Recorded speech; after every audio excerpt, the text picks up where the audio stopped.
अहिल्यानगर संभाजीनगर महामार्गावरील माळी चिंचारा फाटा येथे एसटी बससह 5 वाहनांचा विचित्र अपघात झाला। त्यात 5 जण जखमी झाले। आज पहाटे ट्रक व टेम्पो एकामागे एक संभाजीनगरकडे चालले असता ट्रकने टेम्पोला जोरदार धडक दिली।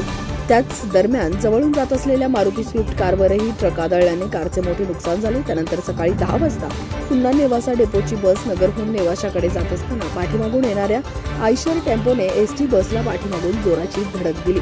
यात बसमधील 3 प्रवासी किरकोळ जखमी झाले तर आयशर टेम्पो चालक व त्यामधील 1 जण जखमी झाला। दरम्यान अपघातामुळे दोन्ही वाहन रस्त्यावरच आडवे झाल्याने मोठ्या प्रमाणात वाहतूक कोंडी झाली होती। याच दरम्यान परिवीक्षाधीन पोलीस उपअधीक्षक संतोष खाडे व पोलीस निरीक्षक धनंजय जाधव यांची माळी चिंचोरा येथे यात्रेनिमित्त शांतता सभा सुरू होती। अपघाताची माहिती मिळताच दोन्ही अधिकारी तत्काळ फौज फाट्यासह घटनास्थळी दाखल होऊन रस्त्यावर आडवी झालेली वाहने बाजूला करून वाहतूक सुरळीत केली।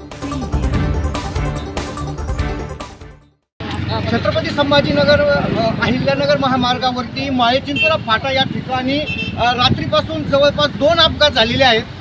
सकाळी पहाटच्या वेळेमध्ये ट्रक आणि एक ॲपे गाडी होती, तिचा अपघात झाला आणि नुकताच सकाळी साधारण 10:30 वाजेच्या सुमारास आज बस आहे अहिल्यानगर नेवासा डेपोची ही बस आहे। ही बस आणि टेम्पोने बसला पाठीमागून धडक दिल्याने अपघात झाला। सुदैवाने या ठिकाणी कुठलीही जीवितहानी झालेली नाही, परंतु माळी चिंचोरा फाट्यावरती कायमस्वरूपीचे आजपर्यंत जवळपास 40 ते 45 अपघात या ठिकाणी झालेले आहेत आणि आत्तापर्यंत 25 ते 20 जणांचा या ठिकाणी आपला जीव गमावा लागलेला आहे। तरी या ठिकाणी कायमस्वरूपीच्या उपाययोजना करण्याची मागणी सध्या या परिसरातील असलेल्या ग्रामस्थांनी केलेली आहे।